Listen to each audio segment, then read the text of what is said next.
আহা ভাবনার এক অমৃত সর্বাঙ্গে যেন কৃষ্ণ বিলাস খগনাস্য বিনিন্দিত মকরন্দ এক রূপ লাবণ্য এমন এক মধুর মূর্তি নয়নে দর্শন করে নদিয়ার নাগরী যেন আর ঘরে রইতে পারল না।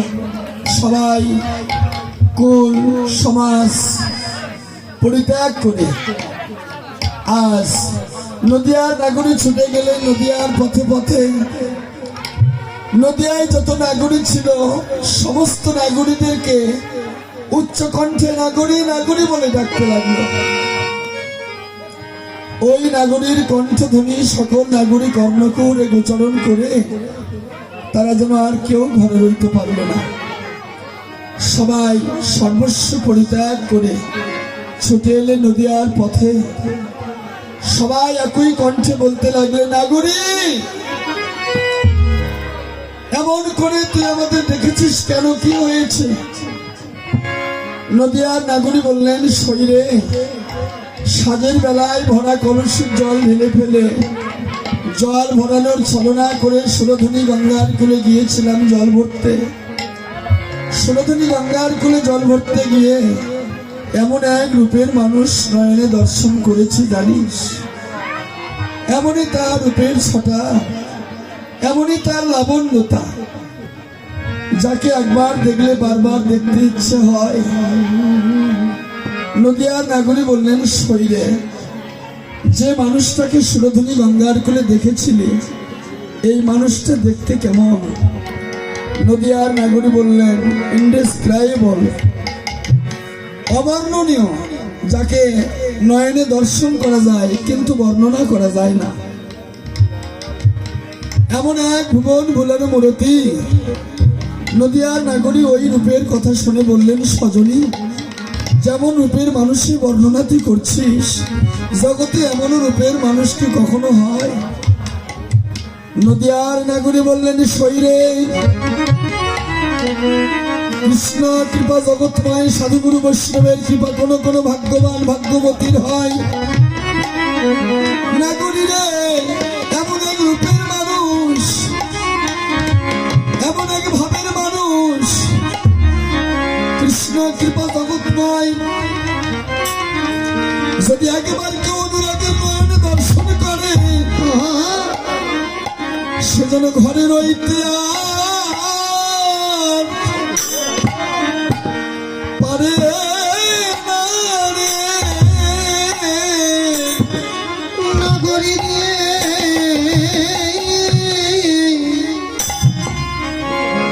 সে যেন ঘরে রইতে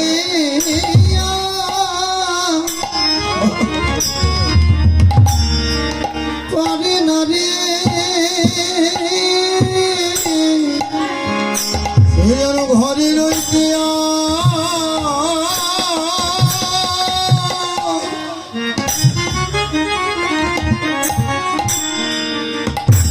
পারে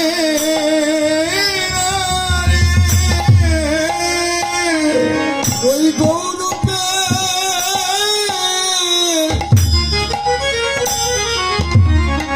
নয়ন দিয়ে সে যেন ঘরে রইতে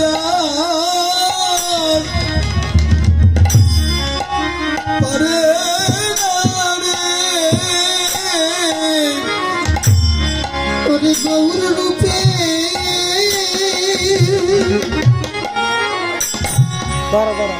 ওরে গৌর রূপে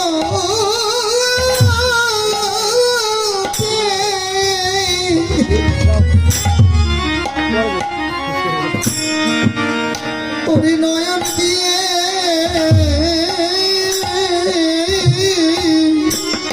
বল সে যেন ঘরে রইতে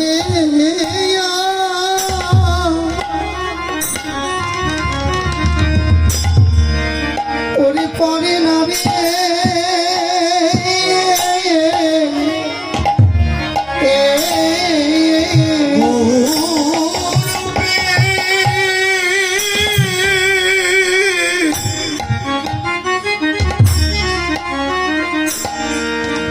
হরিণয়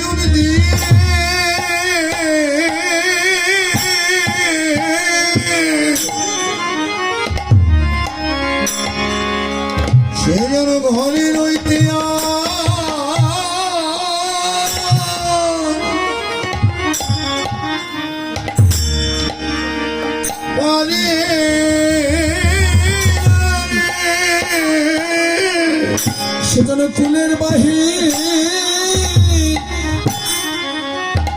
হয়ে যায় রে। সে যেন কুলের বাহি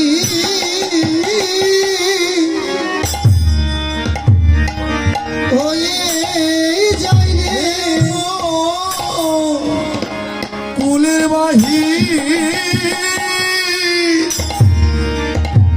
হয়ে যায় রে।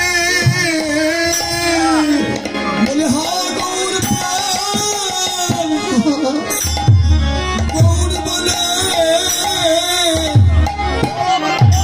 সেজন্য ঘরে পারে পারে।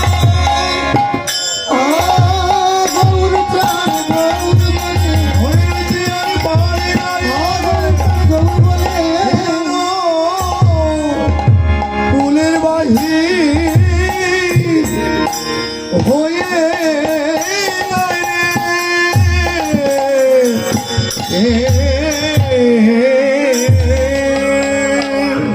এ জগতে যারা যারা গৌরকে ভালোবেসেছে সত্যিই তারা আর ঘরে থাকতে পারে না। তারা জনমের মতো কুলের বাহির হয়ে গেছে, তারা কাঙ্গাল হয়ে গেছে, তারা ভিখারি হয়ে গেছে, দরিদ্র হয়ে গেছে। সনাতন গোস্বামী মহাপ্রভুকে বলেছিল, প্রভু মানে মহাপ্রভু দেখতে অনেক সুন্দর ছিল, তারপরেও সনাতনের অন্তরে বাসনা হলো একটু কৃষ্ণ রূপের বর্ণনা শোনার জন্য। মহাপ্রভুকে বলছে, প্রভু তুমি তো দেখতে অনেক সুন্দর, তাহলে কৃষ্ণ রূপ দেখতে না জানি ওরা কত সুন্দর ছিল। সনাতন জিজ্ঞাসা করলো মহাপ্রভুকে, প্রভু কৃষ্ণ রূপ দেখতে কেমন? মহাপ্রভু বর্ণনা করলেন, কৃষ্ণের মধুর রূপ শোনো সনাতন, যে রূপের এক কণ ডুবাই সব ত্রিভুবন, সকল প্রাণী করে আকর্ষণ, যোগমায়া চিৎ শক্তি বিশুদ্ধ সত্য পরিণতি, ইহা কেবল লোক দেখাইতে। সনাতন বললেন, প্রভু আমি কৃষ্ণধন পাবো কিসে? মহাপ্রভু বললেন, সনাতন কৃষ্ণধন বড় দুঃখের ধন, এই ধন সুখেতে মিলে না, বড় দুঃখিতে মিলায়। এই কৃষ্ণধন পেতে হলে তোমাকে কাঙ্গাল সাজতে হবে, তোমাকে ভিখারি সাজতে হবে। কৃষ্ণধন পেতে হলে তোমাকে ভিক্ষার জন্য কাঁধে নিতে হবে, ব্রজের পথে পথে তোমাকে কাঁদতে হবে, পরিশেষে তোমাকে ভিক্ষাও করা লাগতে পারে। সনাতন বলছে, প্রভু তাতে আমার কোনো দুঃখ নাই, তুমি কাঙ্গাল করো তবু আমার দুঃখ নাই। হে গোবিন্দ আমার, তুমি ভিখারি করো তবু দুঃখ নাই, ভিক্ষার জন্য কাঁধে তুলে দাও তবু দুঃখ নাই, কিন্তু তোমার চরণ ছাড়া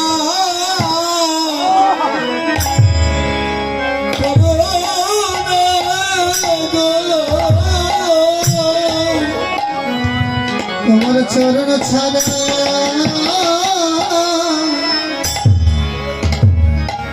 করুণা গো, তোমার চরণ